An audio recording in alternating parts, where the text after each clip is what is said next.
أعوذ بالله من الشيطان الرجيم. بسم الله الرحمن الرحيم. وبه نستعين وهو خير ناصر ومعين.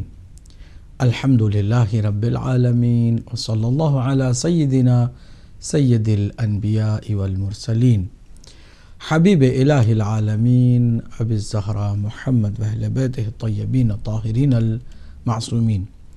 أما بعد، قال الله الحكيم في كتابه الكريم: بسم الله الرحمن الرحيم.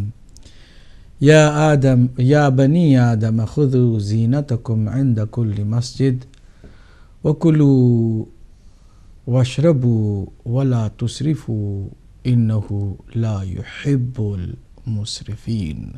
صدق اللہ العلی العظیم. اللہ کی حمد و ثنا، اس کی تعریف و تمجید ہماری اپنی زندگی کا اہم ترین مقصد ہے. اس مقصد کی بار بار یاد دہانی کے ساتھ ہم ایک اور ایمانی فریضہ نبھاتے ہیں، اور وہ ہے محمد مصطفیٰ صلی اللہ علیہ وآلہ وسلم اور آپ کے خاندان مطہر پر درود و سلام بھیجنا. آپ کو بھی ہم ہرگز بھلا نہیں سکتے. آپ کی خدمت میں بھی مخلصانہ سلام پیش کرتے ہیں، اور آپ کا ناظرین و ناظرات استقبال کرتے ہیں پروگرام تزکیہ نفس میں. انسان اگر اپنے نفس کو گناہوں سے پاک رکھنے میں کامیاب ہو گیا تو وہی حقیقت میں کامیابی ہے اس کی، اور اس دنیا سے وہ کامیاب و کامران جاتا ہے. چنانچہ اللہ سبحانہ وتعالیٰ نے فرمایا ہے: قد افلح من زکاہا. جو اپنے نفس کو پاک رکھے وہی فلاح اور کامیابی سے ہمکنار ہوتا ہے. اور وہ من خافا، اگر انسان اللہ سبحانہ وتعالیٰ کا خوف رکھے اور اس کی خشیت میں رہے تو ہرگز وہ نافرمانی اور معصیت سے دوچار نہیں ہوتا ہے. ہماری گفتگو کا موضوع ہے اسراف. ہم نے عرض کیا تھا گناہان کبیرہ میں سے اسراف بھی ایک گناہ ہے. ہمیں چاہیے کہ اپنی زندگی میں اسراف جیسے گناہ سے بھی پرہیز کریں اور اپنے دل و دماغ کو اسراف جیسی بیماری سے محفوظ رکھیں. قرآن مجید سورہ اعراف آیت نمبر 31: یا بنی آدم خذوا زینتکم عند کل مسجد. اے اولاد آدم، ہر مسجد پر زینت اختیار کرو. یعنی اللہ سبحانہ وتعالیٰ کی عبادت کے لیے تمہیں زینت سے سرشار ہونا پڑے گا. زینت کا مطلب ظاہری سجاوٹ نہیں ہے بلکہ روحانی سجاوٹ ہے. دل و دماغ کو سجا کے رکھنا، جب اللہ کی عبادت کی طرف جانا. اس کے بعد ایک زبردست دستور العمل اللہ سبحانہ تعالیٰ نے اس آیہ کریمہ میں بیان فرمایا ہے: کلو واشربو. کھاؤ اور پیو. کھانے پینے پر کوئی پابندی نہیں ہے.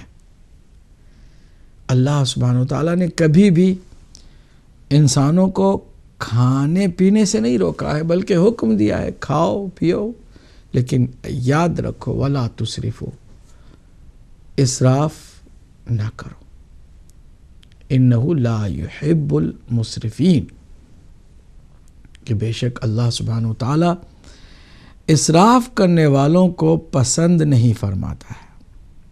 ناظرین و ناظرات، ہم نے گزشتہ پروگرام میں بھی اسراف پر بات کی. یہ ہماری تیسری نشست ہے جس میں ہم اسراف پر گفتگو کر رہے ہیں. ہم نے اسراف کے جو اسباب تھے اس کا ذکر کیا، اور ہم نے اسراف جیسے گناہ کے جو نتائج ہیں، اور وہ بھی خطرناک نتائج ہیں، ان پر بھی گفتگو کی، قرآن کی روشنی میں اور حدیث کی روشنی میں. آج ہم جو آپ کی خدمت میں بیان کرنے کی سعادت حاصل کرنے چلے ہیں، اسراف کی ہماری اپنی پریکٹیکل لائف میں صحیح معنی میں وضاحت اور اس کی تشریح کے کہاں کہاں ہم اسراف کرتے ہیں اور ہمیں اس کا کبھی کبھی خیال بھی نہیں ہوتا کہ ہم اسراف کرتے ہیں اور مسرف بن گئے ہیں، اللہ کے ناپسندیدہ بندوں میں شامل ہو گئے ہیں۔ بہت سارے امور ہیں، ان میں سے جو روز مرہ کی زندگی میں اسراف جیسے گناہ ہم سے سرزد ہوتے ہیں، وہ کھانے پینے کو لے کر ہیں۔ اکثر ہم لوگ کھانے اور پینے کے معاملے میں توجہ نہیں دیتے۔ انسان کا جب پیٹ بھر جاتا ہے اور کچھ کھانا رہ جاتا ہے تو ہمارے ذہن میں یہ بات آتی ہے کہ یہ جو کھانا رہ گیا ہے یہ اسراف نہ ہو، اس لیے ہم کھا جاتے ہیں، جبکہ اسراف کا مفہوم اپنے اوپر ظلم کرنے سے زیادہ واضح ہے۔ یعنی انسان اگر ضرورت سے زیادہ کھاتا ہے تو حقیقت میں وہ اسراف کرتا ہے، اپنے اوپر زیادتی کرتا ہے۔ ہم نے بتایا تھا کہ اسراف کا مطلب ہے حد سے گزر جانا، حد کو پار کرنا، یہ اسراف ہے۔ حد سے تجاوز کرنا اسراف ہے۔ انسان کی ضرورت سے زیادہ غذا انسان کھائے گا تو وہ اسراف کر رہا ہے، اپنے اوپر ظلم کر رہا ہے، اور اس کا گناہ اس کھانے کے بن میں ڈالنے سے زیادہ اس کو ہونے والا ہے۔ اگرچہ کھانے پینے کا اللہ سبحانہ وتعالی حساب نہیں لے گا، لیکن اسراف کا ضرور حساب لے گا کہ تم نے ضرورت سے زیادہ کیوں کھایا۔ پینے کی چیزوں میں بھی یہی ہے کہ جہاں انسان کو ضرورت ہوتی ہے وہ ضرور پیے۔ حلال اور پاکیزہ چیزیں جو اللہ کی جانب سے ڈرنکس، لافل ڈرنکس ہیں، ضرور انسان اس سے استفادہ کرے۔ شربت پیے اور جوس پیے اور دودھ پیے اور بہترین پانی جو اللہ کی جانب سے نعمت ہے اس کو استعمال کرے، لیکن اسراف سے گریز کرے، پرہیز کرے۔ یہاں تک کہ امام نے ایک جگہ پر دیکھا کہ ایک آدمی ایک گلاس پانی لیتا ہے اور لے کر تھوڑا سا پانی پی کر اور باقی پانی کو پھینک دیتا ہے۔ امام نے فرمایا کہ یہ بھی تم نے اسراف کیا ہے۔ حالانکہ پانی کی فراوانی سے ہم سمجھتے ہیں کہ ایک چیز جو اتنی زیادہ کثرت سے ہمارے پاس موجود ہے اس میں اسراف کی کیا بات ہے؟ نہیں، اللہ کی نعمت ہے، اس کے اسراف کرنے کا ہمیں ضرور حساب دینا ہوگا۔ حتیٰ چند گھونٹ پانی پی کر گلاس کا پانی ہم جو پھینکتے ہیں یہ خود اسراف کے زمرے میں آتا ہے۔ کھانا ہم نے کچھ کھایا اور کچھ پھینک دیا، اسراف کے زمرے میں آتا ہے۔ اس کو کسی اور کے لیے یا جتنا ہم کھا سکتے ہیں اتنا ہی اپنے پلیٹ میں ڈالیں۔ اکثر ایسا بھی ہوتا ہے کہ ہم میں سے بعض لوگ دسترخوان پر اپنی وہ جو سوچ ہے کھانے پینے کو لے کر کے نہایت ہی چیپ اور مینٹالٹی اور بالکل گھٹیا سوچ کہ دسترخوان پر ہم بیٹھیں تو عقل مندی ہماری اور چالاکی ہماری کہ ہم زیادہ سے زیادہ چیزوں کو اپنی طرف کرتے ہیں اور پھر پلیٹ میں بھی زیادہ سے زیادہ چیزوں کو ڈالتے ہیں، اور چاہے ہم کھا سکیں یا نہ کھا سکیں کوشش یہ کرتے ہیں کہ ہماری پلیٹ میں زیادہ سے زیادہ چیزیں آ جائیں۔ یہ ہماری چیپ مینٹالٹی کی دلیل ہے۔ چنانچہ احادیث کی روشنی میں عرض کر رہا ہوں کہ کسی کے ظرف کا صحیح اندازہ لگانا ہو تو دسترخوان پر دیکھو کہ وہ کس طرح کھانے پینے کی چیزوں کے ساتھ الجھتا ہے۔ اکثر کی بات میں نہیں کرتا، ہو سکتا ہے کہ اکثر واقعاً اس بات کا خیال رکھتے ہیں کہ بھئی دسترخوان میں دوسرے لوگ بھی جب ہوں تو پہلے ان کی طرف کھانوں کو بڑھانا چاہیے اور چیزیں جو ہیں وہ دوسروں کے حوالے پہلے کرنی چاہیے، اور اگر ہمارے سامنے چیز آئے تو اس کا انکار بھی نہیں کرنا چاہیے، لیکن ضرورت بھر کا ہم کھانا اپنے پلیٹ میں رکھیں۔ یہ جو طریقہ ہے اسلام نے جو بتایا، اس بات پر توجہ ہم کریں گے تو کھانے پینے کے مسئلے میں جو ہم اسراف کرتے ہیں اس سے گریز کریں گے۔ اگر ہم نے زیادہ ڈال لیا ہے، کھا نہیں سکے اور ضرورت بھر کا کھا کے ہم نے چھوڑ دیا تو بھی ہم اسراف کرنے والے ہوئے۔ کیوں؟ اس لیے کہ جو پلیٹ میں ہمارا جو کھانا رہ گیا، ہمارا جھوٹا تو کوئی دوسرا کھانے والا نہیں ہے، وہ جائے گا بن میں، تو گناہ اس کا بھی ہمیں ہونے والا ہے، کیونکہ ہم نے اختیاراً زیادہ، ضرورت سے زیادہ کھانا پلیٹ میں ڈال دیا۔ اور اگر ہم یہ سمجھیں کہ کھانا چونکہ اسراف ہو رہا ہے اس لیے ہم کھا جائیں چاہے ہماری ضرورت پوری ہو چکی ہو، اب جو ضرورت سے زیادہ کھا رہے ہیں یہ بھی اسراف ہے اور پہلے والے اسراف سے زیادہ اسراف ہے، دونوں صورتوں میں ہم مسرف ہیں، اور اللہ ہمیں نہ تنہا پسند نہیں کرتا ہے بلکہ شیطانوں کا بھائی قرار دیتا ہے۔ چنانچہ قرآن مجید میں فرمایا ہے کہ جو اسراف کرنے والے ہوتے ہیں وہ اخوان الشیاطین ہیں، یعنی شیطانوں کے بھائی ہوتے ہیں۔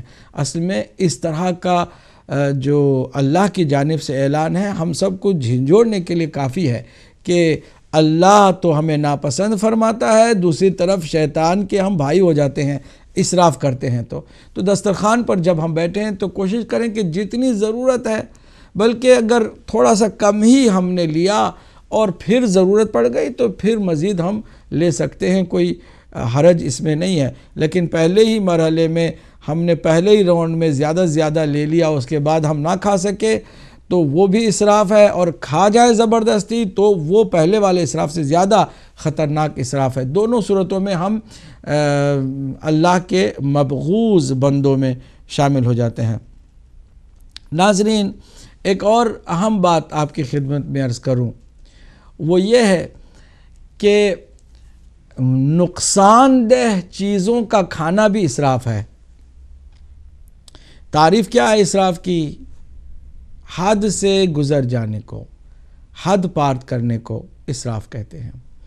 کھانے پینے کی چیزوں میں بھی اگر ڈاکٹر نے آپ کو کوئی چیز کھانے سے منع کیا ہے اور آپ اپنی اس خواہش اور اس ہوس اور اس اندر کی نفسانی ڈیمانڈ کو پورا کرنے کے لیے ایک چیز جو ڈاکٹر نے منع کی ہے اس کو کھا لیا جو مضر ہے میرے لیے، تو وہ بھی اسراف ہے۔ گو کہ ہم نے کم کھایا ہے لیکن ڈاکٹر نے منع کیا ہے اور ہم نے اس کو کھایا، تو اس نقصان دہ چیزوں کے کھانے کو بھی اسراف کہتے ہیں۔ اس کا بھی خیال رکھیے، اگر ہم نے ان چیزوں کو کھایا کہ جو ہمارے لیے نقصان دہ ہیں تو یہ بھی اسراف ہے۔ میں یہاں پر بہت ایک دلچسپ بات آپ کی خدمت میں عرض کروں کہ ایک بہت بڑا طبیب تھا ہارون الرشید کے زمانے میں، خلیفہ حاکم بنو عباسیہ کا ایک ہارون گزرا ہے، اور اس کے زمانے میں اس کے دربار میں ایک بہت ہی مشہور و معروف طبیب، ڈاکٹر حاذق، کہ جو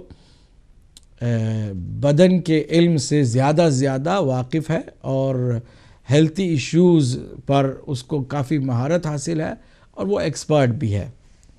اس نے ایک دفعہ مسلمانوں، چونکہ وہ مسلمان نہیں تھا، مسلمانوں کی ایک جماعت کے درمیان فخر و مباحات کرتا ہوا اس نے کہا کہ میں نے قرآن پڑھا ہے آپ کا، اس میں ہر اچھی چیزوں کا ذکر ہوتا ہے، لیکن ڈائٹنگ کے بارے میں، ہیلتھ کے بارے میں اور انسان کے بدن کے بارے میں کچھ انسٹرکشنز نہیں دیے جاتے ہیں اور نہیں پائے جاتے ہیں، جبکہ علم جو ہے وہ دو ہی طرح کا علم ہوتا ہے۔ ایک علم علم الادیان ہے، دین کا علم، مذاہب کا علم، اور دوسرا علم علم الابدان ہے، یعنی جسموں کا علم جو ایک طبیب حاذق کے پاس ہوتا ہے۔ تو آپ کے پاس علم الادیان تو ہے لیکن علم الابدان یعنی ہیلتھ کا کوئی خاص علم نہیں ہے۔ تو وہاں پر جو ایک شاگرد تھے امام کے، انہوں نے اس سے کہا کہ تم نے ہمارے دین کو پہچانا کب ہے کہ تم اس طرح کی بات کر رہے ہو؟ قرآن مجید کی ایک آیت کے چند جملوں میں اللہ سبحانہ وتعالیٰ نے، چند لفظوں میں اللہ سبحانہ وتعالیٰ نے پورے علم الابدان کو خلاصہ کر کے بیان کر دیا ہے۔ تم نے غور نہیں کیا؟ اللہ نے فرمایا وَكُلُوا وَاشْرَبُوا وَلَا تُسْرِفُوا، یہ ایک کمپلیٹ دستور العمل ہے، آئین زندگی ہے۔ علم الابدان میں تم جو کچھ تصور کر کے بیان کرو وہ اس ایک آیت کے اس ٹکڑے کے اندر اللہ سبحانہ تعالیٰ نے بیان فرما دیا ہے۔ کھاؤ اور پیو، صحت کے لیے کھانا پینا ضروری ہے، کھانے پینے کے بغیر انسان نہیں رہ سکتا ہے، کھانا بھی صحیح غذا ہے۔ کلو من الطیبات، بہترین پاکیزہ چیزوں سے کھاؤ، نجاست کو، گندگی کو، حرام چیزوں کو ہاتھ نہ لگاؤ۔ کھانے پینے کے بارے میں اللہ نے حکم دیتے ہوئے یہ جو فرما دیا کہ وَلَا تُسْرِفُوا، یہ ایک مکمل دستور العمل ہے۔ کھانے پینے کے ساتھ ساتھ اس کا خیال رکھو کہ اعتدال سے باہر نہ جاؤ اور اسراف نہ کرو، اپنے جسم پر زیادہ بوجھ کھانے پینے کا نہ ڈالو۔ تو یہاں سے اللہ سبحانہ تعالیٰ نے واضح کر دیا ہے کہ ہر وہ چیز کہ جو انسان کی ضرورت سے زیادہ کھائی جائے وہ بھی اسراف ہے، اور ہر وہ چیز کہ جو انسان کو نقصان پہنچائے اس کو بھی نہ کھایا جائے وہ بھی اسراف ہے۔ تو یہاں سے وَلَا تُسْرِفُوا کہہ کے اللہ سبحانہ تعالیٰ نے علم الابدان کا مکمل کانسیپٹ اس ایک آیت کریمہ کے ایک ٹکڑے کے اندر رکھ دیا ہے۔ اس بات کا ہمیں بھی خیال رکھنا چاہیے کہ اللہ سبحانہ تعالیٰ نے جہاں کھانے پینے کا حکم دیا ہے وہیں اسراف نہ کرنے پر زور دیا ہے، اور اسراف یہی ہے کہ ہم ضرورت سے زیادہ کھائیں یا نقصان دہ چیزوں کو کھائیں۔ چنانچہ امام جعفر صادق علیہ السلام سے کسی نے پوچھا کہ اسراف کی ڈیفینیشن کیا ہے، تو فرمایا انما الاسراف فیما اتلف المال واضر بالبدن، فرمایا کہ اسراف اس کے سوا کیا ہے کہ تم مال کو ضائع کرو یا بدن کو نقصان پہنچاؤ، یہ اسراف ہے۔ اور ایک اور حدیث میں ہر اللہ کی نعمت کا غلط استعمال اسراف بتایا گیا ہے، ہر اللہ کی نعمت کا غلط استعمال، اور جو سب سے بڑی نعمت ہے انسان کی خود اس کی عمر ہے، اس کی زندگی میں جو اللہ نے اسے حیات بخشی ہے، یہ سب سے بڑی نعمت ہے۔ وقت کو ضائع کرنے والے سب سے بڑے اسراف کرنے والے ہوتے ہیں۔ چنانچہ ابھی میں وقت کی بات کو تھوڑا سا بعد میں تفصیل سے بیان کروں گا، لیکن یہاں جو کھانے پینے کی جو بات میں نے چھیڑی تھی اس کو مزید آگے بڑھانے کے لیے عرض کروں کہ سرکار دو عالم صلی اللہ علیہ وآلہ وسلم سے بھی جب کسی نے پوچھا کہ اسراف کیا ہے تو فرمایا کہ ان من السرف ان تأکل کل ما اشتہیت، فرمایا کہ اسراف میں یہ بھی چیز آتی ہے کہ جو تمہیں پسند ہے اس کو کھاتے چلے جاؤ بغیر اس پر توجہ کیے کہ تمہاری لمٹ کیا ہے، تمہاری حد کیا ہے، تمہاری ضرورت کتنی ہے، اس کا بغیر خیال کیے، یا پھر اس بات کا خیال بغیر کیے کہ نقصان کرنے والی ہے یا فائدہ کرنے والی ہے، تم کھاتے چلے جاؤ اور اپنی اندر کی جو خواہش ہے اس کو پورا کرتے چلے جاؤ۔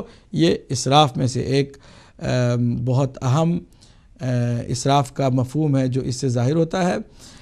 البتہ ابھی میں نے جیسے عرض کیا کہ اسراف میں جو سب سے بڑا اسراف کا مرحلہ ہے وہ اپنے وقت کا ضیاع کرنا ہے، وقت کو ضائع کرنا۔ ہم لوگ یہاں پر کھانے پینے کو بھی ضائع کرتے ہیں اور ساتھ ہی ساتھ وقت کو بھی ہم ضائع کرتے ہیں۔ وقت کا یہاں تک ہمیں اس بارے میں غور کرنے کی ضرورت ہے کہ اگر ہم نے ایک لمحہ بھی بیکار گزارا جس کا کوئی خاطر خواہ مقصد نہیں ہے تو ہم مسرفین میں گنے جائیں گے، اور ہم سے پوچھا جائے گا کہ تم نے یہ جو لمحہ گزارا ہے وہ کسی مقصد کے تحت گزار سکتے تھے، تم نے کس مقصد کو تم نے اس لمحے میں حاصل کیا ہے اور تم نے کیوں اس کو ضائع کیا ہے اور بیکار کیا ہے۔ اللہ سبحانہ تعالیٰ ہمیں ہر طرح کی اسراف کاری سے اور اسراف سے محفوظ رکھے، اور ہمیں صحیح معنوں میں اپنے وقت سے بھرپور استفادہ کرنے کی توفیق عطا فرمائے۔ ہم جاتے ہیں چھوٹے سے بریک کی طرف، بریک کے بعد ہم ہوں گے اور آپ بھی انشاءاللہ سلسلے کو آگے بڑھائیں گے۔